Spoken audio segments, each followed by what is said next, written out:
From the Bob Mills Weather Center, the Oklahoma weather expert, Travis Meyer. Well, around here, not much going on. Down to the south and east, a lot going on right now. And that's where Hurricane Ian continues to get stronger and stronger right now. 100-mile-per-hour winds sustained. Category 2. Now, this is Cuba, and then here's Miami, Florida, in the Key West area and the Florida Keys. And that is going to be interesting to see what happens. Here's the latest model guidance of what's expected to happen.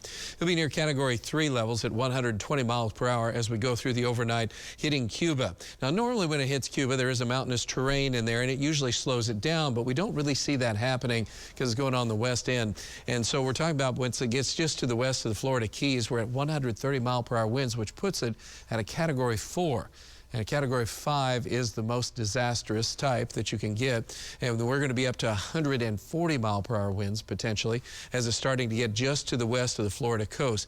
There's Tampa, and unfortunately there's going to be a period of time where there's going to be strong winds, big-time surge of oceans, and the ocean surge itself is going to create a big problem. And so what we're looking at is because of the amount of energy coming along with the storm system, that's just going to pull so much water off the Gulf of Mexico and then on land. And of course, right along the shore areas, that's where the winds are going to be most likely kind of dying down just as it's coming inland. But unfortunately, as it's starting to come in, that's when this biggest surge will be happening. And so it's right now we're anticipating someplace Tampa Bay to the south. Now, this could go a little bit left. This could go a little bit right. Hurricanes that size can wobble, so we're not sure, but that's as close as we know at this point. And then they'll continue to move north as a tropical storm on into portions of Georgia.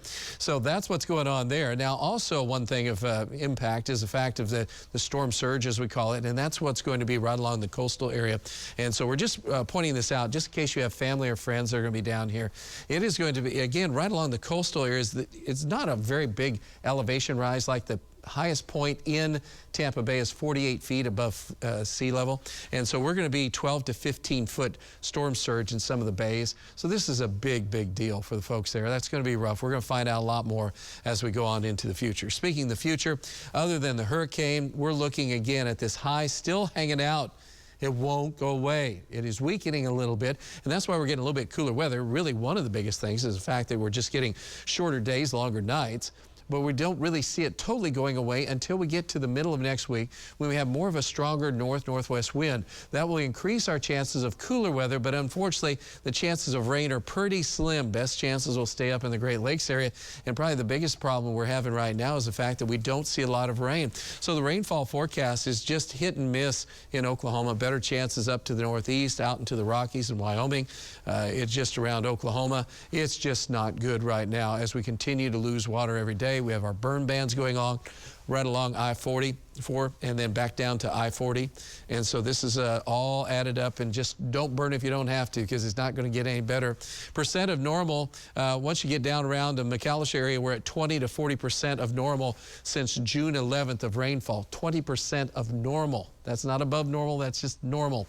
And usually it's dry in the summer, as we know. And then you get up into Osage County, 17% of normal. So you're seeing the story there. But we have the temperatures, upper 70s to low 80s, and tomorrow morning we're going to be in the upper 40s to low 50s. Goosebump weather again for the early morning hours.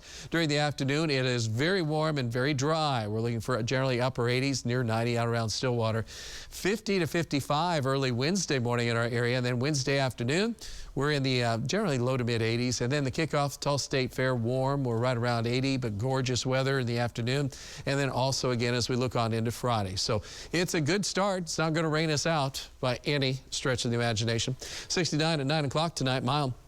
And by the time we get on into the overnight and early morning, it is a little bit on the cool to chilly side. Some 40s likely in the early morning hours. And then by the time we get to noon, we're back up to 81. Sun is still powerful, still hot, and it is very dry. And it is very sunny when the sun is here.